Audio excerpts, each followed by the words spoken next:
Amigos del canal Oscar TV, aquí les muestro que en este canal tenemos gran variedad de videos. Espero que se suscriban y apoyen el canal. Aquí les dejo un muy buen video. Hola amigos, espero que estén pasando un muy buen día. Les agradezco que me apoyen en la iniciativa de salvar estos videos. Entonces, para que se suscriban al canal, me regalen un link y me lo ayuden a difundir. Que tengan un buen día.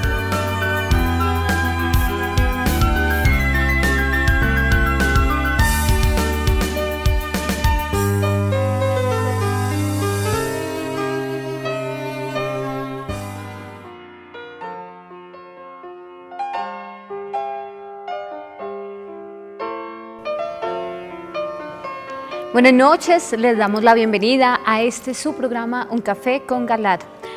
En nuestro programa de hoy vamos a resolver una duda que muchas personas tienen, y es ¿por qué criticamos al Papa Francisco? Este es nuestro tema de hoy. Nos acompaña la doctora Ana Cecilia Osorio, quien es decana de posgrados de la Universidad La Gran Colombia. Moisés Rojas, quien es escritor e investigador, y también está con nosotros Cristian Ferrer, él es coordinador apostólico de la Universidad La Gran Colombia. Ustedes, como siempre, pueden participar con sus preguntas o comentarios a través de las líneas 287-8355 en Bogotá, a través de la línea gratuita nacional 01-8115-116 o por WhatsApp al número 320-859-8733. Este programa lo pueden seguir por www.teleamiga.tv o www.nosotrostv.com. Conduce y dirige el doctor José Galat, presidente de la Universidad La Gran Colombia. Bienvenidos. Un saludo muy estrecho a todos nuestros teleamigos y teleamigas. ¿Por qué criticamos al Papa? Algunos de ustedes erróneamente nos atribuyen algo que nunca ha estado en nuestro corazón. Dios es testigo que dice que nosotros odiamos al Papa. ¿Qué va? ¿Qué vamos a odiar? Yo recuerdo mucho a un sacerdote santo y sabio, que era el padre Luis María Fernández, apóstol de las juventudes. Y él decía, el único odio que se le permite al cristiano es odiar el odio. O bien, odiar el odio, decía él. Claro que el cristiano debe odiar todo el pecado, todo el mal, pero especialmente el odio. En eso estamos de acuerdo, odiar el odio. Entonces yo no lo hago por odio contra el Papa, ni más faltaba. Yo le deseo todo el bien al Papa. Lo hago porque recuerdo también un latinajo que se utilizaba en épocas pasadas. Amicus Plato, sed magis amica veritas. Soy amigo de Platón, pero más amigo de la verdad. Soy amigo del Papa, pero más amigo de la verdad. O sea, más amigo del Señor. Primero el Señor y lo que el Señor nos enseñó.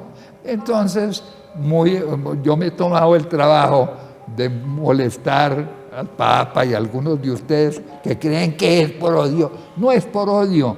Molestarlos para hacer la puntuación, buscar la verdad. Ese es el punto. Y oro por el Papa y recomiendo que oren por el Papa Francisco. Otra cosa es que nos traguemos todas las cosas que él diga en contra de la verdad. Eso no lo hacemos. Precisamente en orden, por amor a Cristo y por amor a ustedes, porque no queremos que ustedes, engañados con esas mentiras, pierdan la vida eterna. Vean el video que viene a continuación y saquen las conclusiones. Y luego nos vemos más tarde.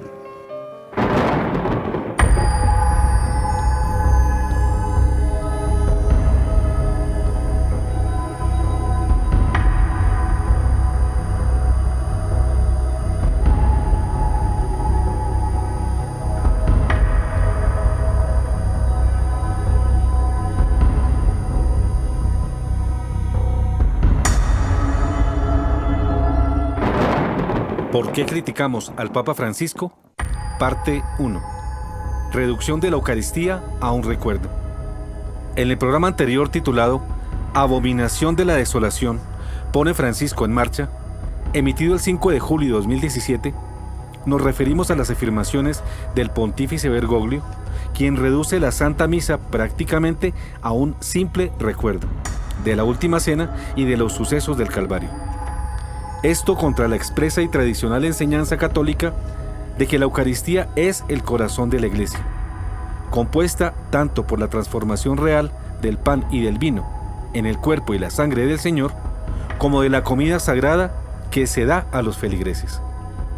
Convertir la misa en una simple memoria es hacer que el recuerdo de la celebración de la Eucaristía sea más importante que la Eucaristía misma.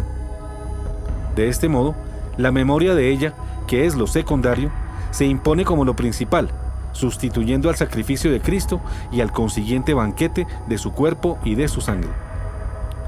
En pocas palabras, el sacramento y misterio eucarístico termina convirtiéndose en un simple recuerdo histórico, desalojando a los actos recordados. Así se deja sin fundamento la inspiración clave de la fe divina, puesto que en la Eucaristía se actualiza siempre de manera viva y real el sacrificio del Señor. Recuerden el ejemplo que pusimos de la independencia en un país. Cuando los ciudadanos la celebran, solo pueden recordarla, pero no pueden actualizar esta independencia. Esta ya se cumplió una vez en el tiempo y puede solo recordarse pero no revivirse o actualizarse. En cambio, la Eucaristía es más que un recuerdo, es una actualización de lo recordado. Por tanto, sí se revive y sí se actualiza cuantas veces se realiza.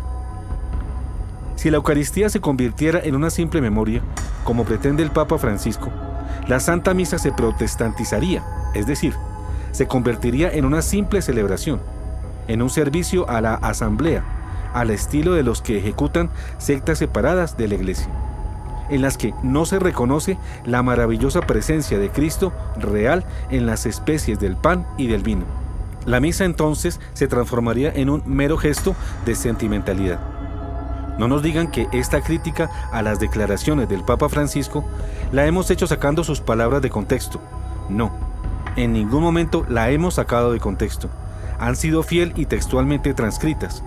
Las hubiéramos sacado de contexto si se dejaran tanto sin antecedentes como sin consecuentes, es decir, sin relación ni con lo que dijo antes ni con lo que dijo después. Pero nosotros no hemos incurrido en este despropósito. No hemos aislado ni independizado el pensamiento del Papa Francisco de sus antecedentes y consecuentes.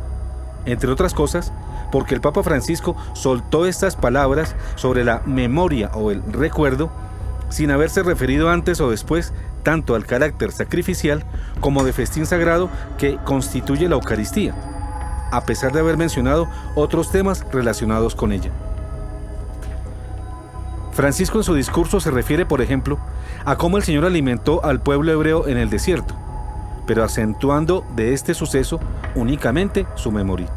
En efecto, en su homilía destaca la importancia de la memoria, pero enfatiza la importancia de lo secundario que tiene ella, no de lo principal, que es la presencia real de Cristo. En resumen, el discurso de Francisco toma la Eucaristía por lo más superficial.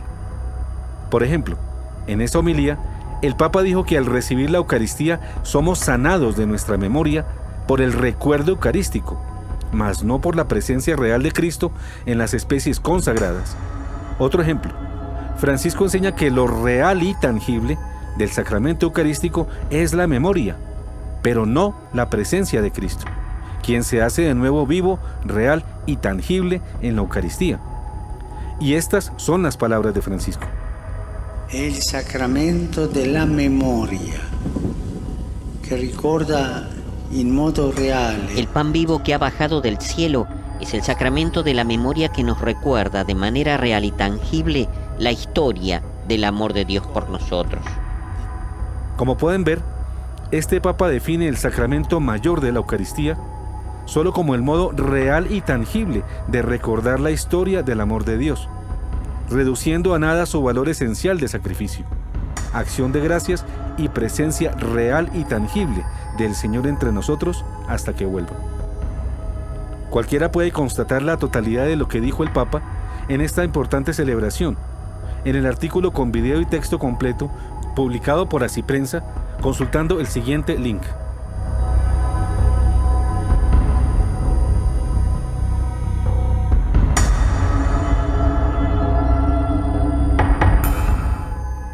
Y podrá comprobar que nosotros no hemos traicionado el contexto. Si alguien cree que nuestro análisis es descontextualizado, que recuerde que este discurso sobre el exclusivo valor memorial de la misa es reiterativo en Francisco. Ya en su homilía en la celebración del Corpus Christi del 2016, acentúa de igual manera la memoria como el único componente a tener en cuenta para definir la misa. No perdamos de vista que negar o menospreciar la grandeza del sacramento de la Eucaristía, reduciéndolo a simple memoria o mero recuerdo, es también menospreciar el sacrificio de Cristo y el banquete al que nos invita de su cuerpo y de su sangre, precisamente sacrificados en la cruz y actualizados en la misa. En otras palabras, si la Eucaristía se rebajara a considerarle principalmente simple memoria o mero recuerdo, es hacer que Jesús haya perdido su tiempo instituyendo la Eucaristía en la última cena, muriendo por nosotros en la cruz y después resucitando. La Eucaristía es el magnífico acontecimiento vigente y real que nos permite hallarnos a tan majestuosos y misericordiosos acontecimientos, y especialmente es la oportunidad en que podemos comer el cuerpo y beber la sangre de Cristo, para tener un encuentro íntimo con Él, encuentro que no sería posible si el sacramento fuese un simple memorial histórico de lo acontecido, como pretende Francisco hacer ver ahora la Santa Misa. Sobre el mismo tema y programa, informamos que se confirma la existencia de la publicación española que dio la noticia de la creación de una comisión tripartita vaticana de católicos, luteranos y anglicanos para cambiar la misa, que luego desapareció misteriosamente. La confirmación de la existencia de este medio español la hace Gloria TV en este video.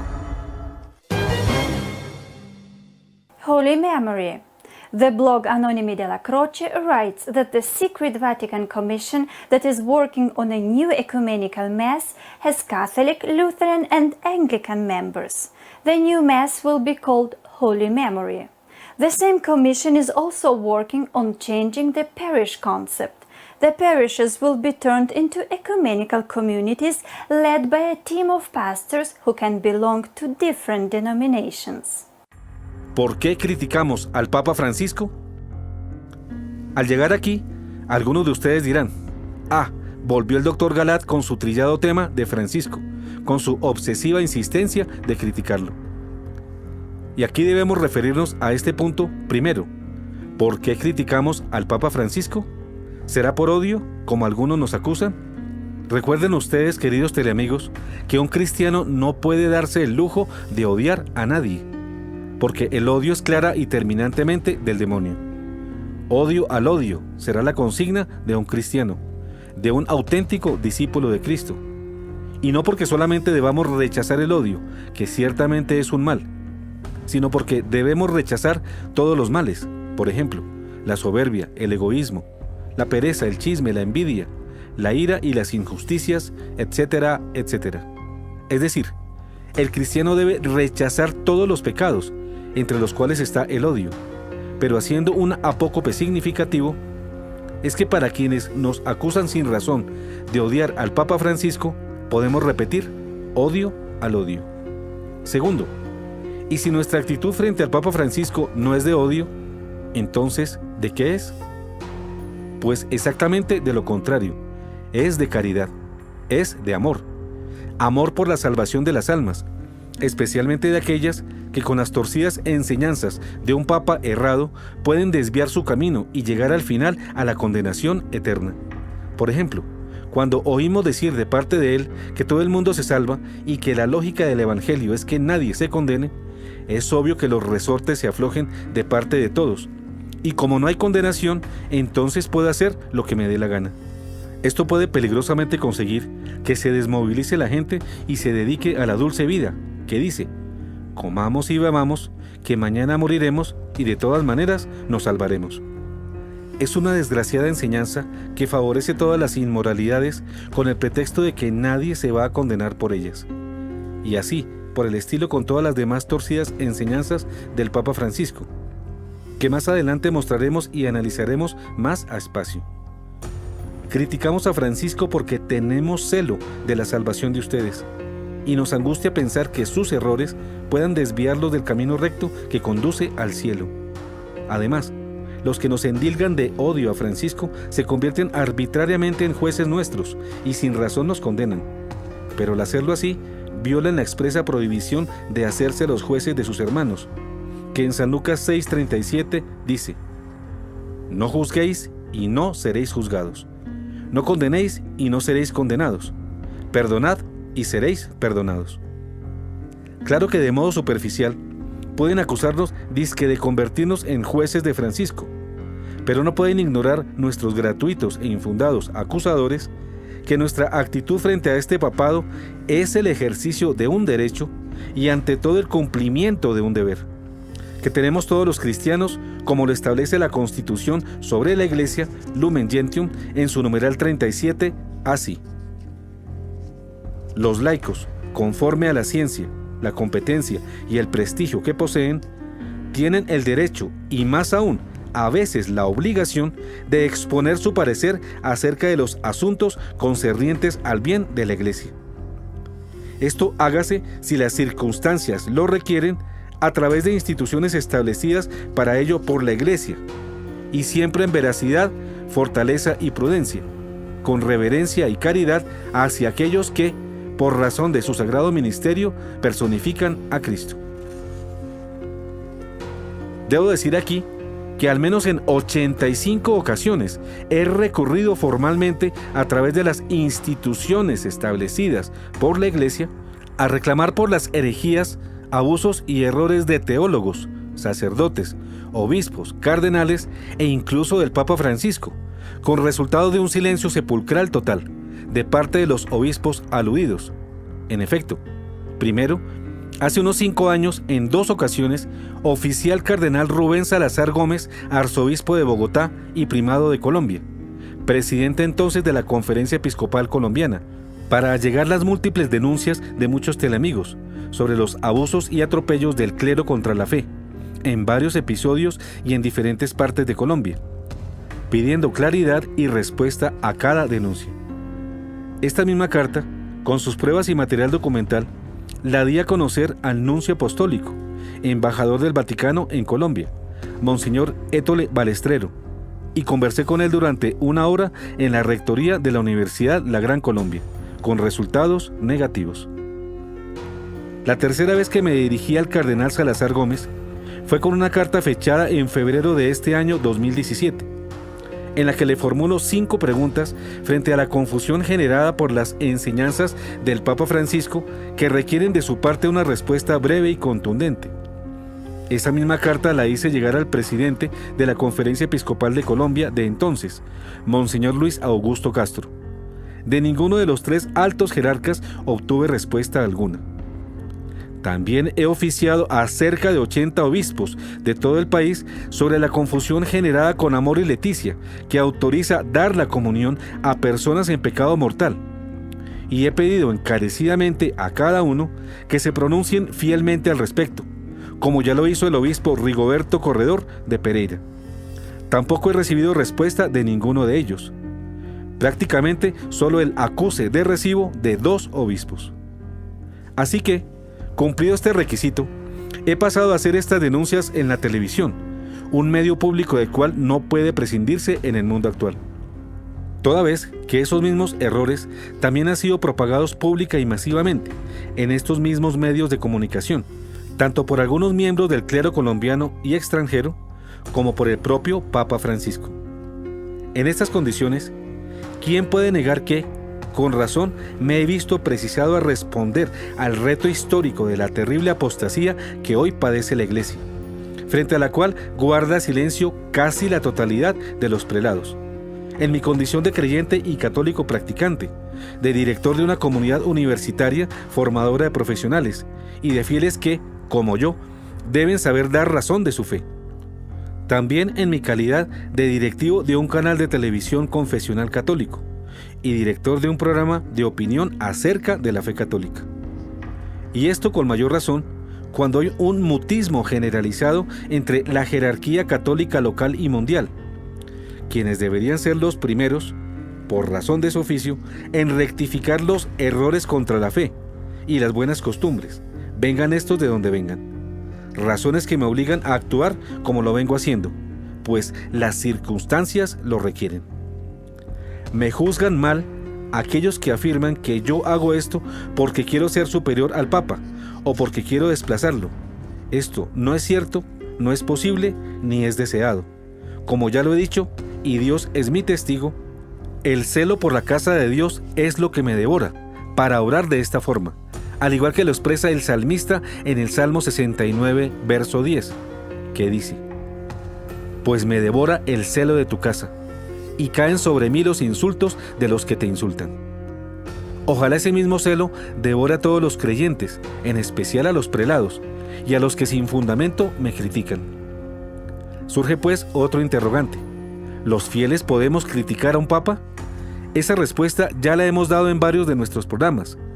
Recomendamos en especial ver el programa Un Café con Galat llamado Obedecer a Dios o al Papa, del 18 de mayo de 2016. Algunos de ustedes también argumentan que no se puede criticar al Papa porque él ha sido elegido por el Espíritu Santo, porque es sucesor de San Pedro y su voz es sagrada, porque es el representante de Dios en la tierra y es infalible, y porque la iglesia está pastoreada por el pastor que Dios mismo eligió, etcétera, etcétera. El Papa es infalible solo cuando habla ex cátedra. Descontemos primero el error de quienes piensan que todo lo que dice el Papa es infalible, porque esto no es cierto, ya que solo es infalible en las poquísimas y excepcionales ocasiones en que un Papa habla ex cátedra, es decir, con la intención expresa y clara de definir una verdad de fe. De modo que en casi todas las ocasiones en que un Papa habla, debemos escucharlo y obedecerlo, como lo dice el Catecismo, con espíritu de obediencia religiosa, pero no como la obediencia de la fe, que es a la que estamos obligados frente a un dogma, mas no a una enseñanza pontificia. Así es como lo enseña el Catecismo de la Iglesia Católica en el numeral 891 y 892, al decir: el romano pontífice, cabeza del colegio episcopal, goza de esta infalibilidad en virtud de un ministerio, cuando, como pastor y maestro supremo de todos los fieles que confirman en la fe a sus hermanos, proclama por un acto definitivo la doctrina en cuestiones de fe y moral. La infalibilidad prometida a la Iglesia reside también en el cuerpo episcopal, cuando ejerce el magisterio supremo con el sucesor de Pedro, sobre todo en un concilio ecuménico. Cuando la Iglesia propone por medio de su magisterio supremo que algo se debe aceptar como revelado por Dios para ser creído y como enseñanza de Cristo, hay que aceptar sus definiciones con la obediencia de la fe. Esta infalibilidad abarca todo el depósito de la revelación divina. Y el numeral 892 nos dice: la asistencia divina es también concedida a los sucesores de los apóstoles cuando enseñan en comunión con el sucesor de Pedro, y de una manera particular al obispo de Roma, pastor de toda la iglesia, aunque sin llegar a una definición infalible y sin pronunciarse de una manera definitiva. Proponen en el ejercicio del magisterio ordinario una enseñanza que conduce a una mejor inteligencia de la revelación en materia de fe y de costumbres. A esta enseñanza ordinaria, los fieles deben adherirse con espíritu de obediencia religiosa, que, aunque distinto del asentimiento de la fe, es una prolongación de él. El numeral 891 del Catecismo nos habla de la declaración de un dogma mediante un acto formal, ceremonial, que es muy raro y es llamado ex cátedra cuando se da, al cual debemos acogernos todos los católicos con la obediencia de la fe. Mientras que el numeral 892 habla de la enseñanza ordinaria de los obispos y del Papa, frente a la cual debemos adherirnos con espíritu de obediencia religiosa. Reconozcan pues, queridos teleamigos, que hay diferencia entre un tipo de enseñanza y el otro. Y también hay diferencia sobre el deber de obediencia que debemos en cada caso a ellos. Entonces, igualmente queda claro que es diferente la obediencia de la fe para las definiciones dogmáticas de la adhesión con espíritu de obediencia religiosa para todo lo que no es dogmático. Así que, pensar que el Papa es infalible en todo lo que dice, por el hecho de haberlo dicho, es simple y ramplona papolatría, lo cual es una idolatría, y por lo tanto es inaceptable y repugnante a Dios. Elección de Francisco, serias dudas sobre su legitimidad. Que no se puede criticar al Papa porque él ha sido elegido por el Espíritu Santo, porque es sucesor de San Pedro y su voz es sagrada, porque él es representante de Dios en la tierra y es infalible, y porque la iglesia está pastoreada por el pastor que Dios mismo eligió, etcétera, etcétera. Todo esto es verdad, y debemos obediencia al Papa. Obediencia bien sea de la fe o bien sea religiosa, pero a un verdadero Papa, a uno realmente elegido por el Espíritu Santo, no por los simples hombres, así sean cardenales. Obediencia a un verdadero sucesor de San Pedro. Obediencia a un legítimo vicario, representante de Dios en la tierra ante los hombres. Obediencia al genuino pastor elegido por Dios. Ahora bien, el Papa Francisco, Jorge Mario Bergoglio, el cardenal bonaerense, ¿será ese verdadero pastor? ¿Fue designado pastor por Dios y elegido como vicario por el Espíritu Santo? Juzguen ustedes mismos, queridos teleamigos, si el Papa Francisco es ese auténtico pontífice que nos regaló el Señor para que rigiera su iglesia, por estos antecedentes y circunstancias que de nuevo ponemos ante sus ojos, para que ustedes mismos disciernan y determinen lo pertinente. Comencemos por destacar que ya existía un ambiente de hostilidad desagradable y rebeldía manifiesta contra el benemérito Papa reinante Benedicto XVI, de parte de los prelados de los países centroeuropeos, en especial Alemania, la misma hostilidad que tuvo que soportar San Juan Pablo II. ¿Por qué esa hostilidad? Por la verticalidad doctrinaria y las irreprochables actitudes de firmeza en la fe del entonces pontífice imperante en la iglesia. Su rectitud era insoportable para los herejes y los apóstatas modernistas, que pululaban en la iglesia y que ahora se la han tomado. Pero existe, además de otros, un hecho grandemente significativo y de tremendas consecuencias sobre la legitimidad de la elección del cardenal Bergoglio como papa y sobre la validez de la renuncia de Benedicto XVI. Tampoco lo calificamos nosotros. Ustedes pueden deducirlo fácilmente, comenzando por el testimonio del cardenal belga Gottfried Daniels, connotado líder espiritual entonces del cardenalato mundial, con ocasión del lanzamiento de su biografía, donde sin ambajes y hasta con cinismo, reconoce públicamente integrar la que con sus propias palabras denominó mafia cardenalicia, que se encargó de maniobrar para que no se diera el nombramiento de Benedicto XVI luego de la muerte del Papa Juan Pablo II, y de influir en su renuncia y en el nombramiento de Francisco como reemplazo de este. Reportaje publicado el 23 de septiembre de 2015, realizada por Eva Peters y Rosalie Peters, para la cadena privada belga de televisión BTM News, en el lanzamiento de su biografía. Nosotros nos preguntamos, y ustedes también pregúntense, queridos teleamigos, la elección de un papa, precedida de una conspiración y maniobras electoreras contra el reinante, como las que acostumbran hacer los políticos con sus elecciones, ¿es válida? Y otra pregunta que surge del mismo pueblo de Dios: ¿hasta cuándo un papa deja de ser papa? Para responder a estos serios interrogantes, vamos a retomar la información contenida en el video presentado por nosotros el 7 de octubre del 2015, que habla de este delicado tema.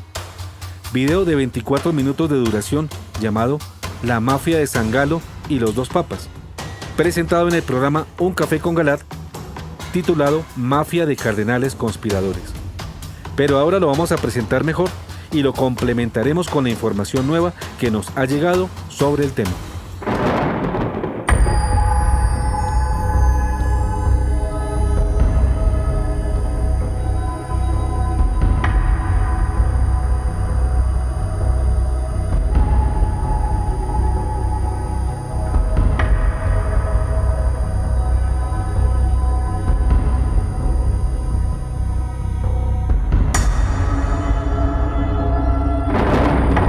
¿Por qué criticamos al Papa Francisco?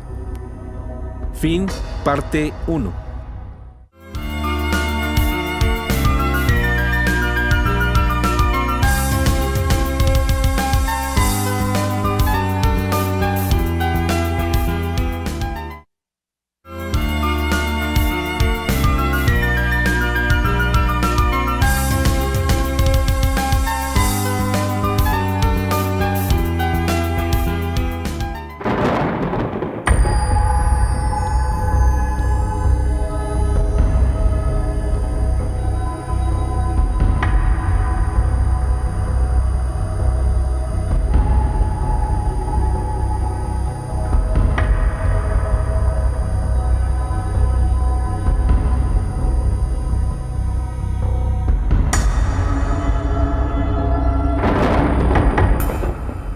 ¿Por qué criticamos al Papa Francisco?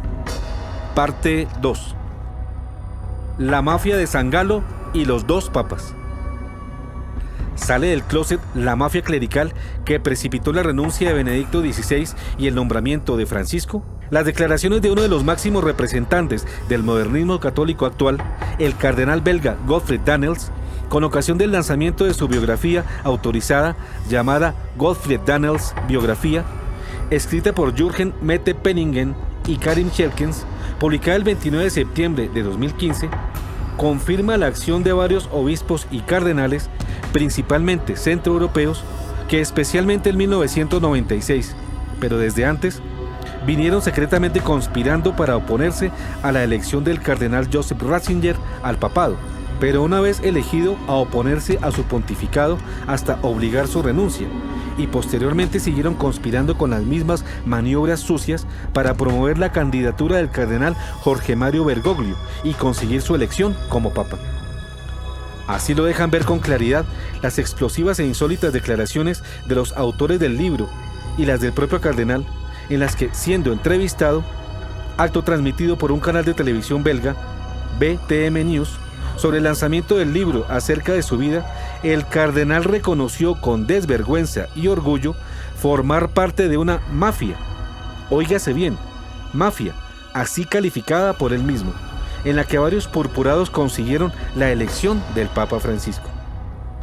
En esta entrevista, Daniels reconoció, como se explica en el libro, la existencia de un grupo de cardenales que conspiraron para controlar la sucesión de Juan Pablo II e impedir el papado de Benedicto XVI y propiciar el nombramiento del Papa Francisco.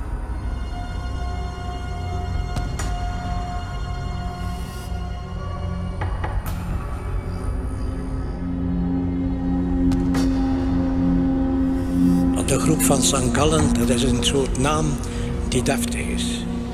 Maar eigenlijk zeiden wij van onszelf en van die groep de maffia. Kardinaal Daniels praat voor het eerst over de geheime groep van kerkleiders waar hij toe behoorde. Hij doet dat in de basiliek van Koekelberg, waar zijn biografie wordt voorgesteld. Vanaf 1996 kwam die groep elk jaar bijeen en organiseerde ze in het geheim het verzet tegen Jozef Ratzinger, die op dat moment de rechterhand van paus Johannes Paulus II was. Daar waren enkele bisschoppen bij, een paar kardinalen, te veel om op te noemen, maar waar heel vrij uitgesproken werd. Er werd niks verslag van gemaakt, waar men zich eens kon uitleven. Wanneer paus Johannes Paulus II sterft in 2005, schuift de groep al de huidige paus naar voren als zijn opvolger. Maar het wordt toch Ratzinger. Daniels kan zijn ontgoocheling nauwelijks verbergen. The proof of the pudding is in the eating. Als je weet hoe de pudding smaakt, dan moet je wachten tot hem eet. Maar het duurt niet lang voor de groep van St. Gallen een nieuwe kans krijgt, want paus Benedictus treedt onverwacht af. In 2013 heeft deze groep eigenlijk wel haar streven bereikt, namelijk met de keuze van paus Franciscus. En in zekere zin kun je dus zeggen dat door deelname aan die groep de kardinaal toch wel een van degenen is geweest die de voortrekkers zijn geweest van de keuze van paus Franciscus. Kardinaal Daniels staat dan ook te stralen naast paus Franciscus op het balkon in Rome. Sindsdien gaat hij regelmatig naar daar om te praten met de paus. Volgende maand is hij opnieuw uitgenodigd om deel te nemen aan de synode over het gezin.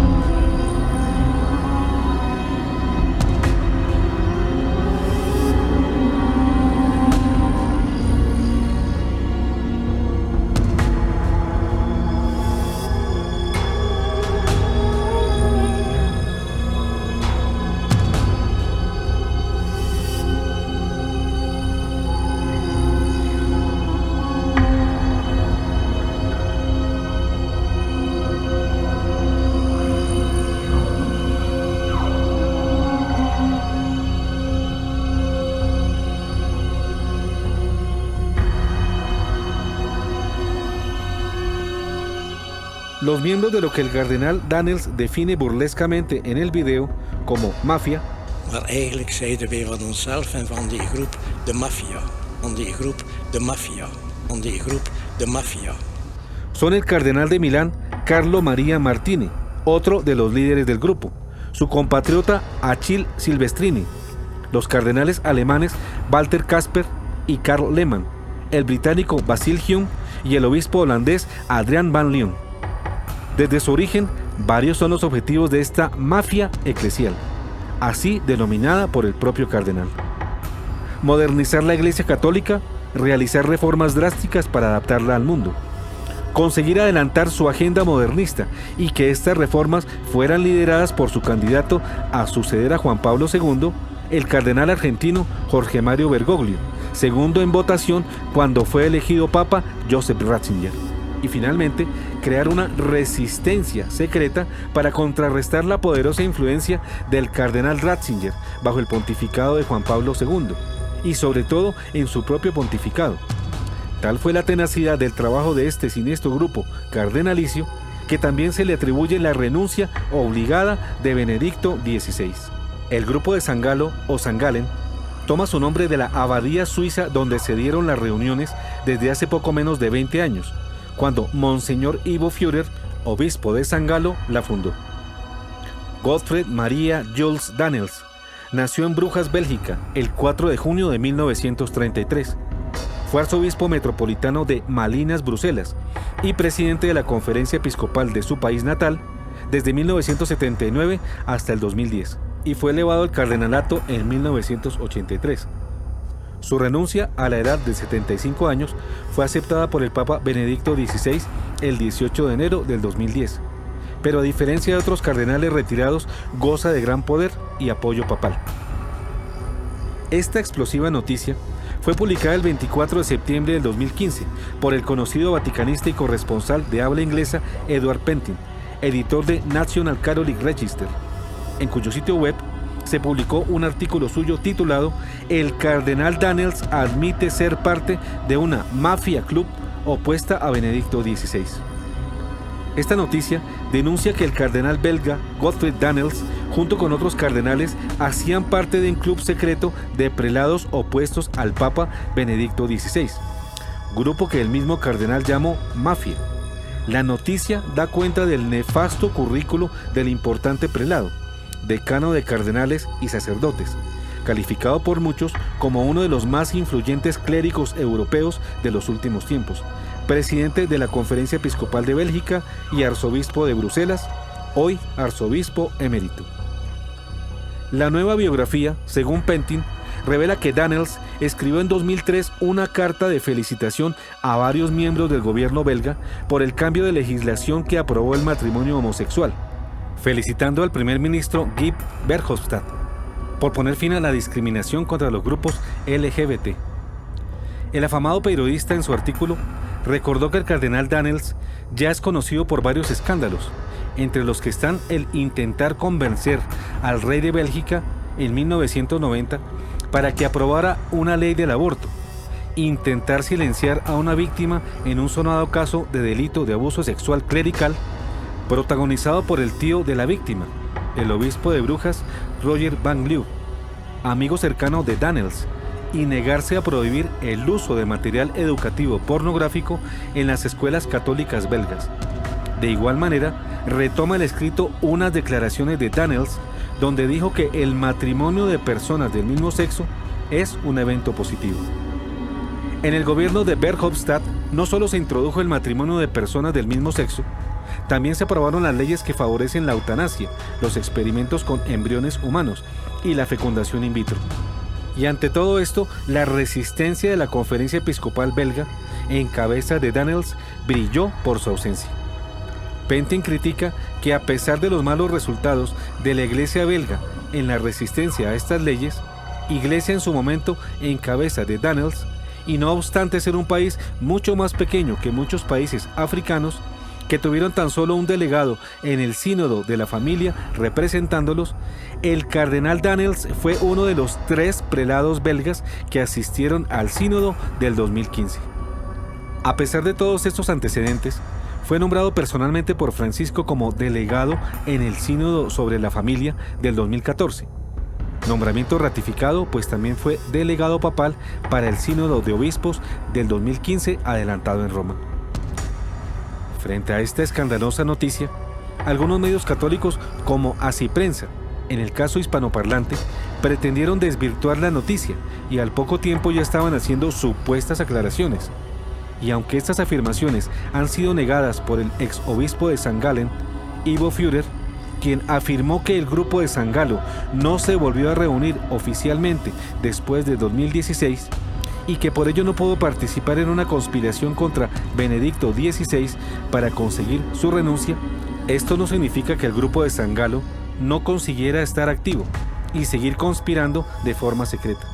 Por tanto, toda corrección carece de valor frente a la confesión del propio cardenal y a las confesiones contenidas en su biografía. Con estas declaraciones, es el mismo obispo Ivo Führer quien acepta que este grupo existió. Edward Pentin es relacionista internacional, teólogo y escritor. Es un periodista diplomado especializado en temas del Vaticano, que ha trabajado en Radio Vaticana, Newsweek, The Sunday Times, CNN, Fox, BBC, entre otros. De él ha escrito el padre Federico Lombardi, exdirector de la Oficina de Prensa del Vaticano. Valoro la gravedad y el equilibrio de la obra de Edward Pentin y su compromiso con la verificación de la información. En reuniones secretas se eligió a Francisco, Marco Tosatti.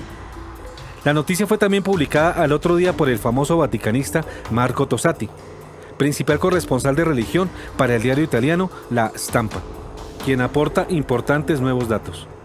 En efecto, el 25 de septiembre de 2015, apenas 10 días antes de iniciarse en Roma el Sínodo de Obispos sobre la Familia, en este artículo publicado en italiano por La Stampa y también en inglés por Rorate Shelley y varios medios norteamericanos, Marco Tosatti afirma que según la información que contiene la biografía de Gottfried Daniels, escrita por Jürgen Mette-Penningen y Karim Schelkens, la elección de Jorge Mario Bergoglio fue el resultado de reuniones secretas que sostuvieron algunos cardenales y obispos, organizados por Carlo Maria Martini, y tuvieron lugar durante varios años en St. Gallen, Suiza.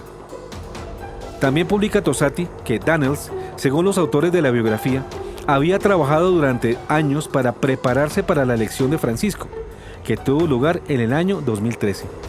Y relata cómo el mismo cardenal Daniels, en un video grabado durante la presentación del libro en Bruselas, admite que él era parte de un club secreto de cardenales que se oponían a Joseph Ratzinger, donde riendo él lo llama un club de mafia, que llevaba el nombre de St. Gallen o San Galo en español.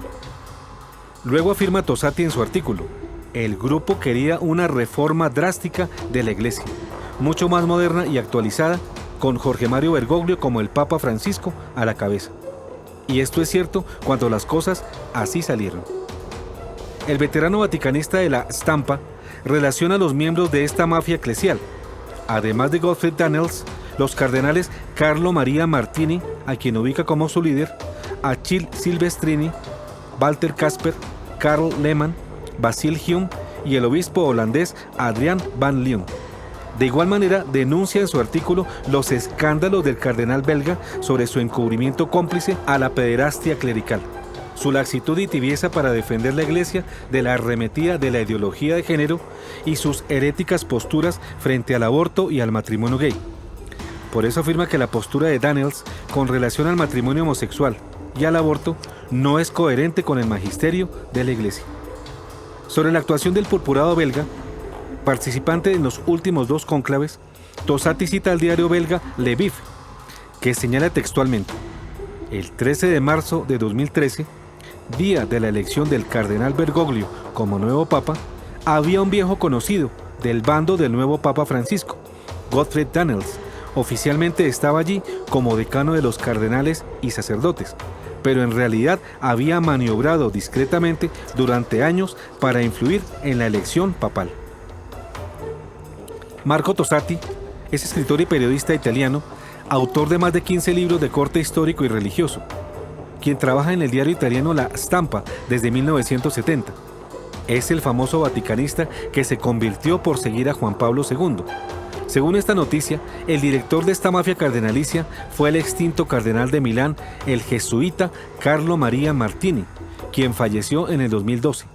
Así lo sostienen Mette Penningen y Schilkens, los autores de la explosiva biografía. Además, Roraticelli, medio norteamericano que replicó el artículo de Tosatti, analiza el hecho y afirma lo siguiente al finalizarlo. Desde el último viernes, sábado temprano, fecha de publicación del libro, los biógrafos de Daniels están tratando de arreglar el lío que crearon al revelar la mafia que primero hizo un infierno la vida en los últimos años de Juan Pablo II, trató de elegir a Bergoglio en 2005, hizo un infierno de la vida del Papa Ratzinger, depuso a Benedicto XVI y finalmente eligió a Bergoglio en el 2013. Y ahora están tratando de decir que en realidad no dijo lo que realmente dijo. No cooperaremos con esa blanqueada. Este es un asunto extremadamente grave que toca la piedra angular de los eventos de 2013. Y Daniels, tan orgulloso de haber sido un depredador y un maestro de reyes que no temía revelar tanto, sabe la gravedad de lo que reveló y ahora quiere echarse para atrás por miedo. Hizo lo mismo cuando se enfrentó con la verdad en el escándalo Van Lowe, obispo de Brujas que abusó de su propio sobrino. Fingió que no tenía nada que ver con eso, pero eso no pasará. Se profundizará, no se irá. Termina Roraticelli. Todos los cardenales que conspiraron de este modo para elegir un nuevo papa, como lo confiesa el cardenal Daniels, según las leyes de la Iglesia, quedan excomulgados y por fuera de ella, según está consignado en la nueva Constitución Apostólica Universi Dominici Gregis de San Juan Pablo II, en su artículo 79, 80 y 81. Por tanto, toda elección o nombramiento así hecho es nulo. De eso hablaremos adelante en detalle. Obispos alemanes humillan a Benedicto XVI. Frente a las palabras del cardenal Gottfried Daniels, enemigo declarado de Benedicto XVI, retomemos lo dicho al comienzo, acerca de la hostilidad reinante en contra del Papa Benedicto XVI, y hablemos de un incidente que pasó inadvertido por la prensa mundial, que se convierte ahora en un serio antecedente a tener muy en cuenta. Se trata del desprecio y la falta de respeto del que fue objeto el Papa Benedicto XVI por parte del clero alemán, en su visita a ese país en septiembre del 2011. En el video claramente se observa a Benedicto XVI luego de ser saludado con gran respeto por los dignatarios del gobierno alemán, en cabeza de su presidente Christian Wolff. En el momento de ser saludado por sus anfitriones, los cardenales y obispos alemanes presentes, sufrió un monumental desaire, pues todos los purpurados saludaron al presidente federal Wolff, pero le negaron el saludo al vicario de Cristo, quien de forma casi infantil hizo el penoso recorrido con su mano derecha extendida hacia sus hermanos, sin que fuera estrechada por la mayoría de ellos. El hecho quedó registrado para la televisión mundial así.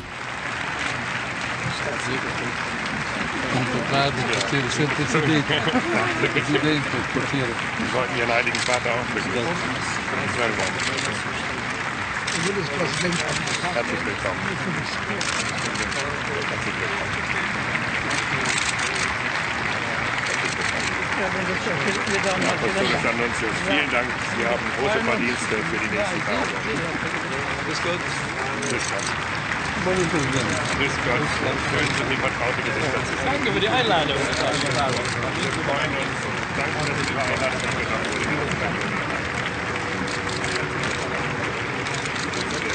freue mich sehr. Grüß Gott. Grüß Gott. Herzlich willkommen. Miren ustedes el rencor y la grosería de estos descastados cardenales y obispos contra su santidad el Papa Benedicto XVI, en el nefasto episodio ocurrido en su visita a Alemania en el 2011, su país de origen. Este desgraciado y grosero episodio no es invención nuestra.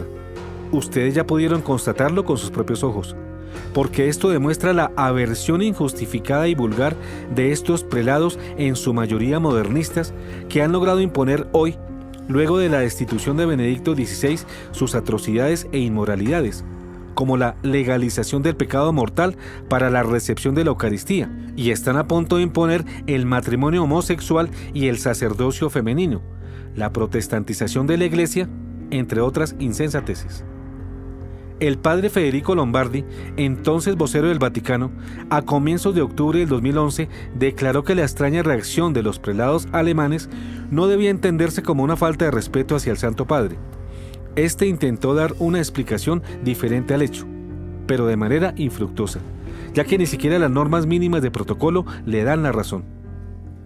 En línea con el espíritu rebelde, cismático y antipapal de la mafia cardenalicia, confesada cínicamente por Daniels, 12 de los 17 clérigos presentes retiraron su mano al paso del obispo de Roma. Los mismos religiosos que ofendieron así al Papa, a su paso hicieron una venia reverente al presidente Wolf. De los 17 prelados presentes, tan solo 6 saludaron al Papa. 12 no lo hicieron, ni mucho menos hicieron venia alguna a su hermano mayor, el vicario de Cristo, dejando rotundamente sentado su desacuerdo y antipatía con su compatriota, el Papa Benedicto XVI. Para esa visita apostólica, el clima católico en Europa no podía estar peor. En febrero de 2011, 144 teólogos de Alemania, Austria y Suiza, mediante un documento llamado Iglesia 2011, un resurgimiento necesario, exigían profundas reformas a la Iglesia Católica, como el fin del celibato, el sacerdocio femenino y la participación de los fieles en la elección de obispos. En mayo de este año, 900 iglesias en Holanda habían sido cerradas, 300 de ellas demolidas, 300 ocupadas por nuevas formas de fe, las restantes convertidas en apartamentos, bares, restaurantes, nightclubs, oficinas, etc., debido a la disminución del número de fieles, de vocaciones y a la baja de ingresos. En julio de 2011, casi 400 sacerdotes austriacos firmaron el llamado a la desobediencia, con el que pedían abolir el celibato obligatorio, permitir la comunión de divorciados vueltos a casar, el sacerdocio femenino, permitir a laicos predicar y dar los sacramentos sin misa, ordenar sacerdotes casados y aprobar las uniones homosexuales. Este movimiento cismático se extendió a Irlanda, Alemania, Francia, Suiza y Eslovaquia, con simpatizantes en Estados Unidos, América Latina y Australia, y ahora en todo el mundo, muchos de los cuales hoy están presentes en el Vaticano y liderando la Iglesia en sus propios países. Se hace claro que Gottfried Daniels, sus compañeros de mafia cardenalicia y los jerarcas que como él piensan y actúan, representan la corte modernista que consiguió la elección de Francisco y viene adelantando la agenda de reformas en la Iglesia, que muchos ciegos vienen aplaudiendo casi a rabiar, sin comprender que se viene dando el desmantelamiento, ladrillo a ladrillo, de la Iglesia bimilenaria fundada por Cristo. El equipo de Bergoglio o Bergoglio Team. Estos lobos con piel de cardenales, que vienen luchando para destruir la Iglesia Católica desde dentro, socavando sus cimientos, ya habían sido denunciados por el periodista y escritor Dr. Austin Eyebright, quien meses atrás los había puesto al descubierto con la publicación de su libro El Gran Reformador, Francisco y la fabricación de un Papa Radical, publicado a finales del 2014. En esta biografía de Jorge Mario Bergoglio, Eyebright, a pesar de ser favorable al Papa Bergoglio, revela entre otras cosas el esfuerzo concertado de varios cardenales llamados por él el Bergoglio Team o el equipo de Bergoglio, que hicieron alianza para conseguir la elección del cardenal argentino como papa, con la condición de adelantar las reformas deseadas por sus electores. Según Eyebright, 7 son los integrantes del Bergoglio Team: el propio cardenal Bergoglio, los cardenales Walter Kasper, Karl Lehmann, Gottfried Daniels, Cormac Murphy O'Connor, André Van Troyes, Santos Abril y Casteló y Christoph Chamberlain. El equipo también lo integran los cardenales Sam Patrick O'Malley de Boston y Laurent Monsebo de Kinshasa, Congo. Además, Oscar Andrés Rodríguez Madarriaga de Guatemala, Reinhard Marx y cardenales americanos, norteamericanos y africanos no mencionados nominalmente en el libro. El periodista y escritor destaca a 4 cardenales como los defensores más activos de la elección del cardenal argentino: Kasper, Lehmann, Daniels y Murphy O'Connor. Conocía ya las posturas heréticas de Kasper y Daniels el cardenal Lehmann niega la historicidad de la resurrección del Señor. Además afirma: yo no creo en la Iglesia Católica, yo creo en Dios. El cardenal Murphy O'Connor cree que todos los hombres, independientemente de su religión, se salvan. Las denuncias presentadas en el libro fueron desmentidas en su momento por el Vaticano a través de su portador, el padre Federico Lombardi. Pero con la aparición del libro biográfico de Daniels y sus públicas declaraciones, queda refrendada la información del Dr. Eyebright, contenida en su libro sobre Francisco. El Bergoglio Team existió, existe y está ahora más activo que nunca, gracias al apoyo del propio Francisco, ya que buena parte de sus miembros participan de manera activa y destacada en el Vaticano y toman las más importantes decisiones de la Iglesia Católica en la actualidad. 2 cardenales norteamericanos y el lobby pro Bergoglio. Sobre este tema, el medio católico norteamericano LifeSite News, en su artículo publicado el 1 de marzo del 2017, titulado «Le dieron al Papa Francisco 4 años para volver a hacer la Iglesia», reseña lo siguiente. Según Austin Eyebright, biógrafo de Francisco y ex asistente del cardenal Cormac Murphy O'Connor, días antes del cónclave del 12 de marzo de 2013 en Roma, Murphy O'Connor fue encargado por la mafia de San Galo para informar a Bergoglio de un plan para que lo eligieran. Murphy O'Connor era un viejo amigo de Bergoglio. Continúa el medio. Como Eyebright describió en su libro de 2014 sobre el Papa Francisco, Murphy O'Connor también fue encargado de cabildear a Bergoglio entre sus contrapartes norteamericanas, así como para actuar como un enlace para los de los países de común riqueza. También registra el medio norteamericano, y lo corrobora con un video, una reveladora conferencia dada 6 meses después de la elección de Bergoglio por el cardenal modernista norteamericano Theodore McCarrick, arzobispo emérito de Washington, D.C.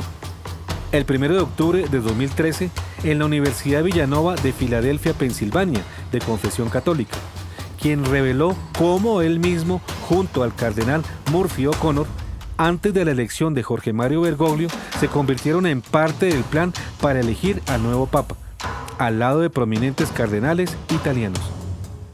Dice LifeSite News.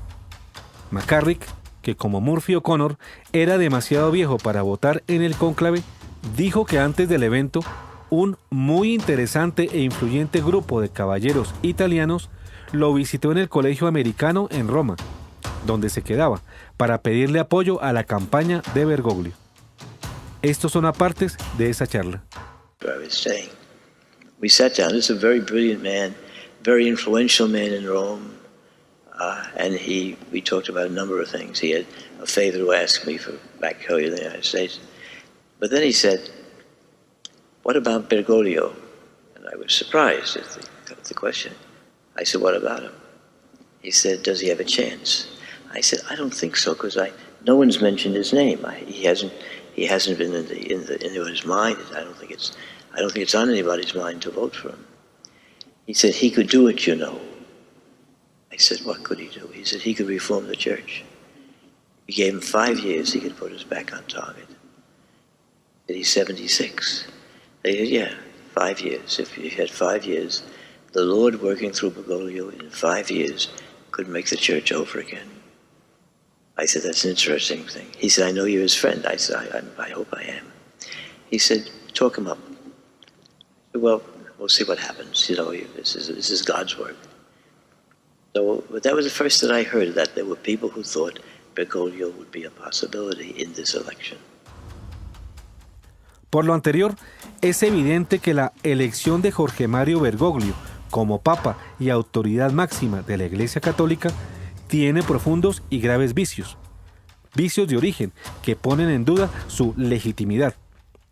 Así que nos preguntamos, ¿será que Francisco fue elegido por el Espíritu Santo? ¿O más bien fue puesto allí por unos cardenales corruptos? ¿Será que el Papa Bergoglio fue elegido por Dios o por los hombres? Cardenales excomulgados eligieron a Francisco. Estas maquinaciones y toda conspiración entre cardenales para elegir a un papa están expresamente prohibidas por una ley promulgada por Juan Pablo II, publicada en 1996, el mismo año de la fundación del grupo de San Galo, la Constitución Apostólica Universi Dominici Gregis. En su artículo 79, condena las prácticas electoreras para elegir un papa y las conspiraciones consiguientes para lograrlo, so pena de excomunión late sententii, es decir, excomunión aplicable sin necesidad de sentencia, efectiva por la ejecución del mismo hecho. Esta ley reza textualmente en el capítulo 6, titulado Lo que se debe observar o evitar en la elección del sumo pontífice. Dice la Constitución Apostólica Universi Dominici Gregis, artículo 79. Confirmando también las prescripciones de mis predecesores, prohíbo a quien sea, aunque tenga la dignidad de cardenal, mientras viva el pontífice y sin haberlo consultado, hacer pactos sobre la elección de su sucesor, promover votos o tomar decisiones a este respecto en reuniones privadas. La excomunión late sententia, dada en el artículo 81 de la misma Constitución, es una excomunión aplicada a los actores de la transgresión, que opera ipso facto en el momento de cometer el acto, pues su pena ya ha sido impuesta, dice la Constitución en este aparte. Los cardenales electores se abstendrán además de toda forma de pactos, acuerdos, promesas u otros compromisos de cualquier género, que los puedan obligar a dar o negar el voto a uno o a algunos. Si esto sucediera en realidad, incluso bajo juramento, decreto que tal compromiso sea nulo e inválido, y que nadie esté obligado a observarlo. Y desde ahora impongo la excomunión late sententii a los transgresores de esta prohibición. Sin embargo, no pretendo prohibir que durante la sede vacante pueda haber intercambios de ideas durante la elección. Esto significa que los cardenales que conspiraron para elegir a Francisco quedaron excomulgados y a pesar de eso siguieron actuando, lo que es causa de nulidad de la decisión tomada para elegir un papa y hace inválida la elección hecha en estas circunstancias. Por ser materia grave y probada, debido al tenor y alcance de su propia confesión, es claro que luego de la declaración pública del cardenal Daniels, desde hace mucho tiempo Daniels y los miembros de su autodenominada mafia o club de San Galo estaban conspirando con maniobras indebidas e ilegales para conseguir sus oscuros planes. En efecto, todos ellos se encuentran excomulgados y por ello desde entonces están fuera de la Iglesia Católica e inhabilitados para ejercer su ministerio.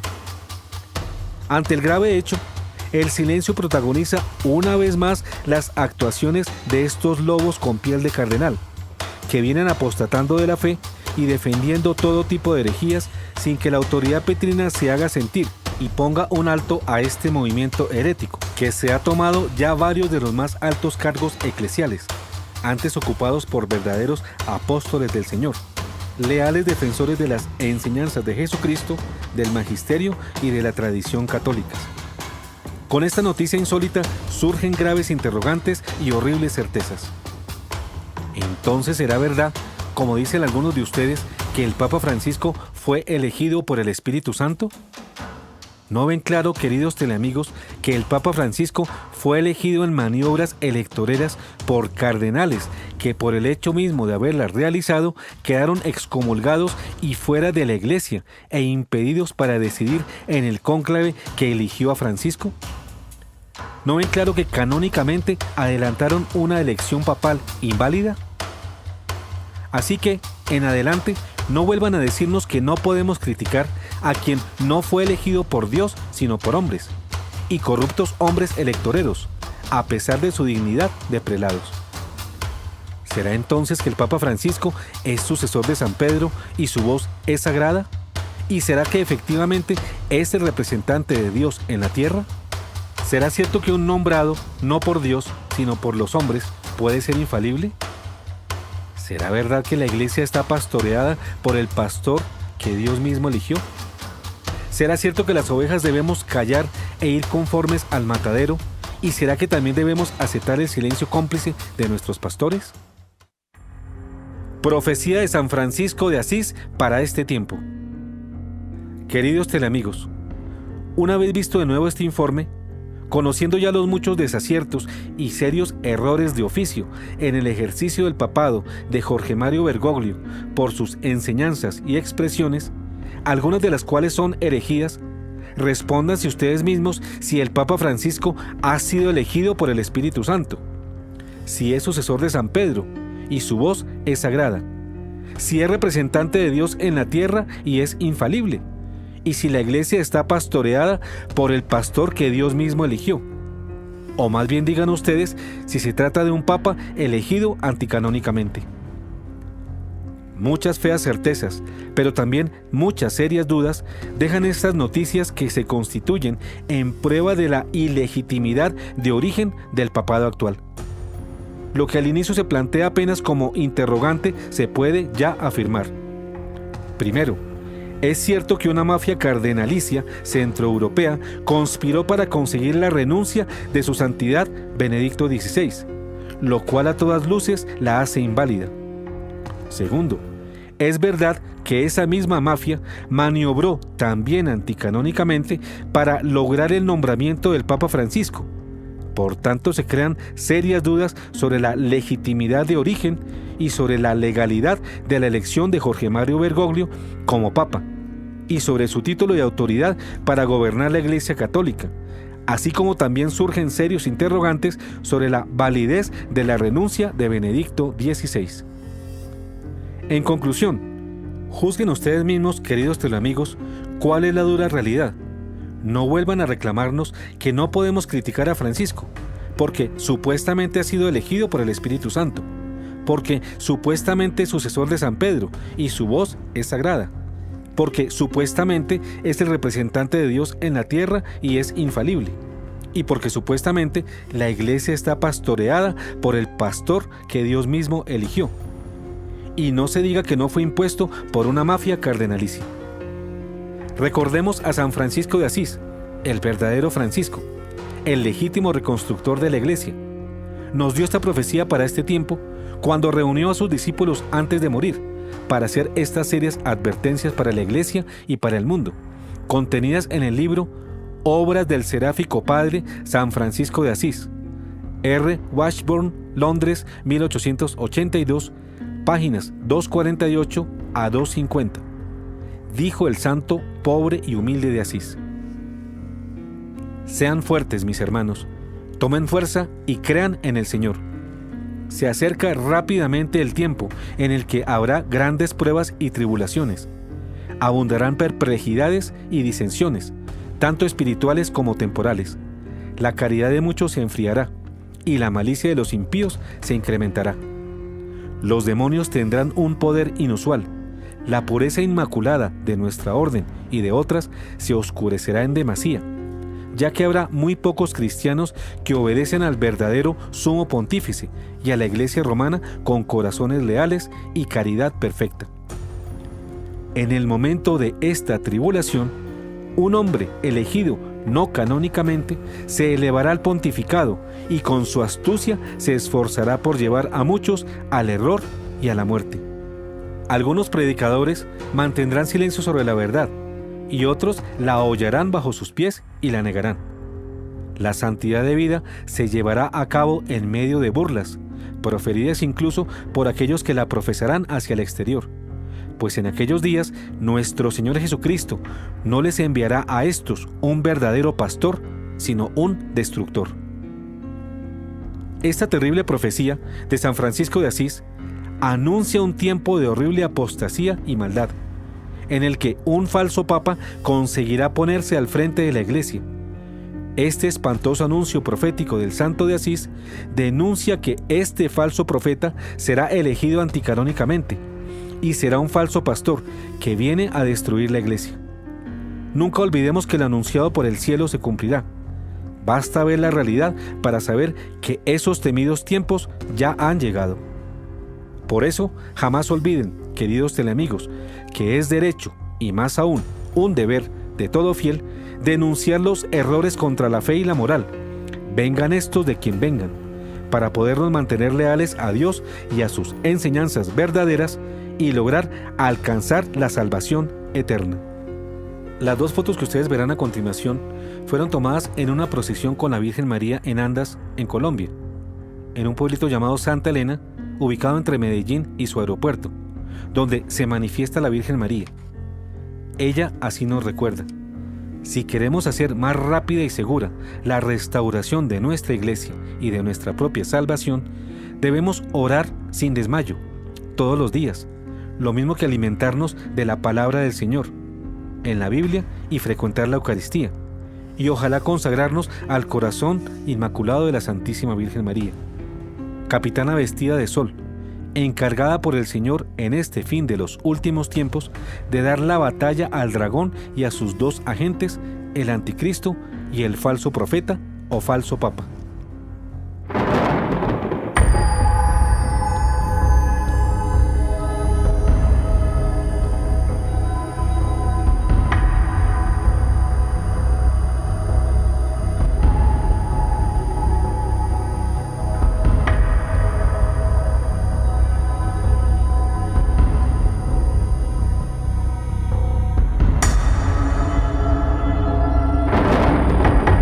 ¿Por qué criticamos al Papa Francisco? Fin.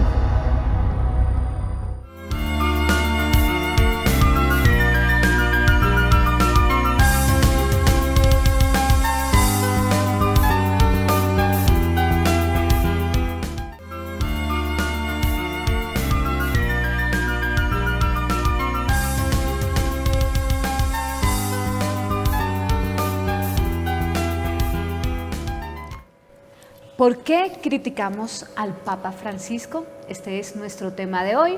Recibimos sus preguntas o comentarios a la línea 320-859-8733. Le damos la palabra a Moisés Rojas para que dé su opinión. Bueno, para esto yo creo que hay que remontarnos un poquito hacia atrás. Esto no parece fortuito, esto no es una cuestión improvisada. Sabemos que la masonería ha querido acabar con la iglesia, no pudo acabar por fuera, entonces la infiltró. Y desde el siglo XIX la masonería italiana luciferina empezó una cuestión que ellos llaman el proceso, plasmado en un documento titulado La Alta Bendita, la Alta Venta en español. El documento dice en algunas de sus partes: es un deber de las sociedades secretas hacer el primer ataque a la Iglesia y al Papa, con el objeto de conquistarlo a los dos. La obra para la que nos ceñimos no es una obra de un día, ni de un mes, ni de un año. Puede durar muchos años, tal vez un siglo. Lo que debemos pedir, lo que debemos buscar y esperar, así como los judíos esperan al Mesías, es un Papa de acuerdo a nuestras necesidades. Necesitamos un Papa para nosotros, si tal Papa fuera posible. Con este Papa marcharemos de forma más segura al asalto de la Iglesia, que con todos los libritos de nuestros hermanos franceses e ingleses. En un plazo de 100 años, los obispos y sacerdotes creerán que están marchando detrás de la bandera de la llave de Pedro, cuando en realidad estarán siguiendo nuestra bandera. Las reformas tendrán que ser introducidas en nombre de la obediencia, en esa falsa obediencia que todavía algunos consideran al pensar que Francisco es elegido por el Espíritu Santo. El 3 de abril de 1844, el líder de la Alta Venta, que se hacía llamar Nubius, dice que el intento de poner a un papa masónico que promoviera la religión de la masonería. Dice así: ahora bien, a fin de garantizar un papa en las proporciones necesarias, debemos en primer lugar preparar a una generación digna del reino que soñamos. Deja que el clero avance bajo su bandera, la bandera masónica, siempre creyendo que están avanzando bajo la bandera de las llaves apostólicas. Echad la red como Simón Bar Jonás, extendiéndola hasta el fondo de las sacristías, los seminarios y conventos. Habrás realizado una revolución vestido con la triple corona del Papa y la capa, llevando la cruz y la bandera, una revolución que solo necesita un pequeño estímulo para incendiar los 4 cantos de la tierra. Cualquier parecido con lo que estamos viviendo. Pura coincidencia. Más que coincidencia. El doctor Cristian Ferrer. Bueno, muchas gracias. Uno de los regalos más preciosos que el Señor nos dejó, además, por supuesto, de su presencia en el sacramento eucarístico, de ese desarrollo pleno de la fe, ha sido el regalo de la Iglesia como institución. La Iglesia como institución está acompañada de inspiraciones muy importantes como la tradición, como la liturgia y como el magisterio. Específicamente sobre el tema del magisterio, que consiste en la misión de enseñar, las dificultades, los cismas, las diferencias nacen en el momento en que no se tiene claro el valor de este elemento tan importante que se llama magisterio. Es misión tanto de los jerarcas como de los pastores, como de los fieles laicos, enseñar, y eso se llama magisterio. Y así lo consagra el Catecismo de la Iglesia Católica cuando dice, en su numeral 889, en una parte, por ejemplo, el pueblo de Dios se une indefectiblemente a la fe bajo la guía del magisterio vivo de la Iglesia. Y en el 890 nos repite, la misión del magisterio está ligada al carácter definitivo de la alianza instaurada por Dios en Cristo con su pueblo.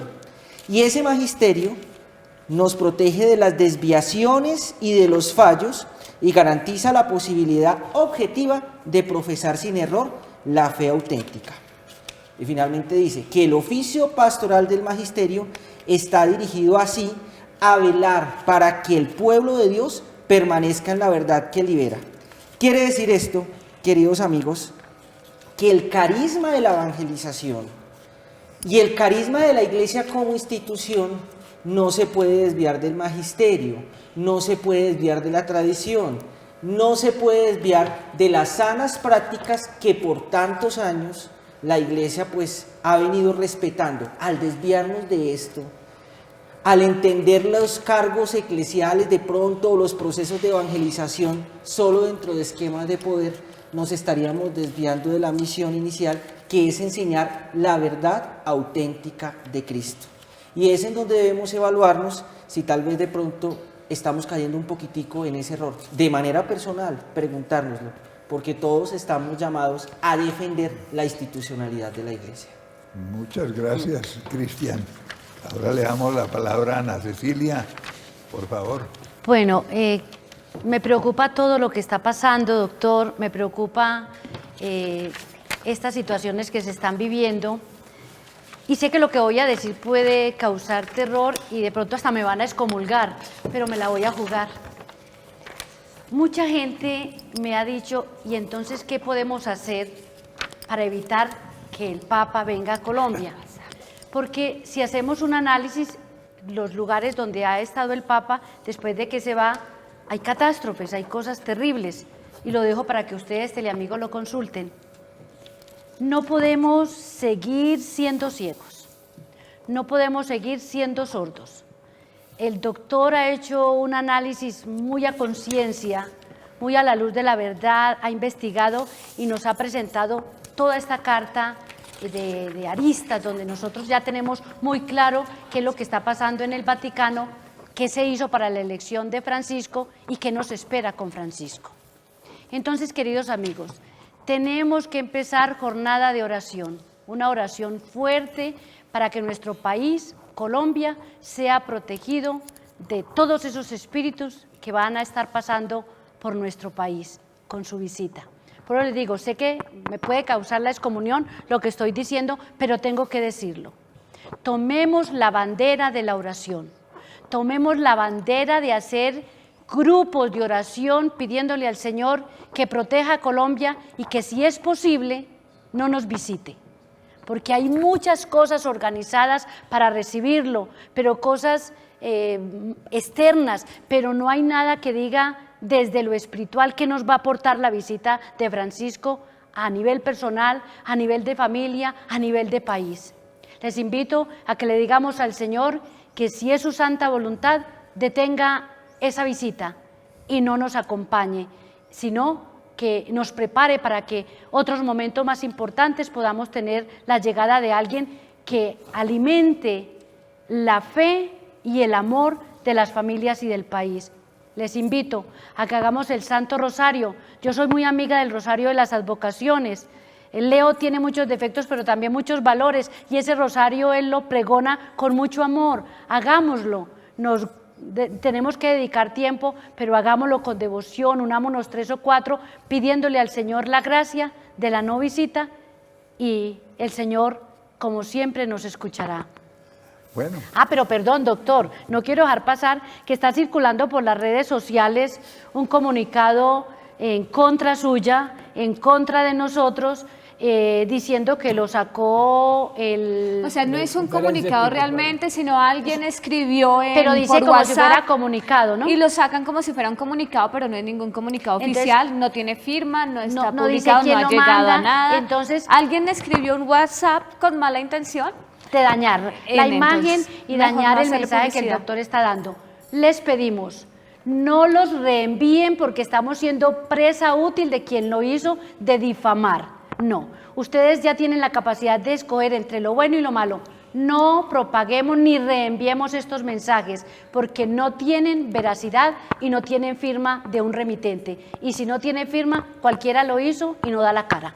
Exacto. Son las armas secretas de nuestros enemigos. Pero contame por WhatsApp. Pues sí, doctor, llegaron muchísimos mensajes, pero aquí hay uno que representa una duda de muchas personas. Y es que, bueno, empiezan como siempre felicitándolo por el programa y le preguntan, ¿qué hacer cuando cambien la consagración de la Eucaristía? Ya no se puede ir a recibir la Eucaristía, ya que en este caso no estaría nuestro Señor. ¿Qué hacer? Muy interesante esa pregunta. Sí, muy interesante. Y quiero decirles precisamente, estén muy atentos, muy alertas. En el próximo Café con Galad vamos a hablar de las misas inválidas. Inválidas por esta razón, porque nos van a cambiar las fórmulas de consagración. Pues para que ustedes estén muy en alerta.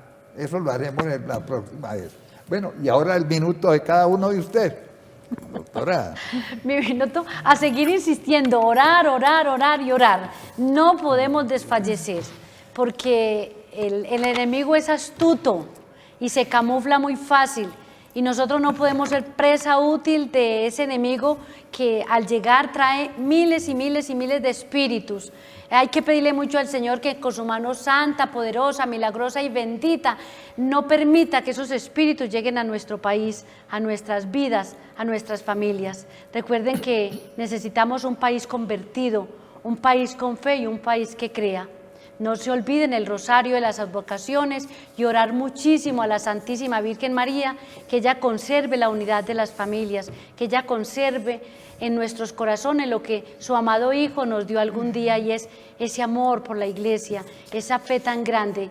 Y de verdad, doctor, que el trabajo en el que usted se ha comprometido es causa de que muchos no lo entiendan y muchos lo estén criticando y casi que crucificando, diciendo que usted le está dando más gusto al hablar de Francisco, a decir las cosas malas y no a colocar una situación mediática de ver cómo se remedia. Pero es que para poder remediar hay que conocer el mal, y cuando conocemos el mal podemos buscarle la solución a todo esto que se está dando en el país. Moisés, tu minuto. Bueno, la Biblia es un libro que se cumple a cabalidad. Y si nosotros leemos la Biblia y damos un vistazo a nuestro alrededor, todo se está cumpliendo. En Daniel 11:31 dice, profanarán el santuario y la ciudadela, abolirán el sacrificio permanente. Clara alusión al Vaticano y clara alusión a la Eucaristía. También en las redes están diciendo que vamos a ser excomulgados. Uno no está obligado a obedecer a quien es desobediente. Uno no está obligado a obedecer a quien es hereje. Un hereje tampoco puede excomulgar a alguien que está defendiendo la fe, la sana doctrina.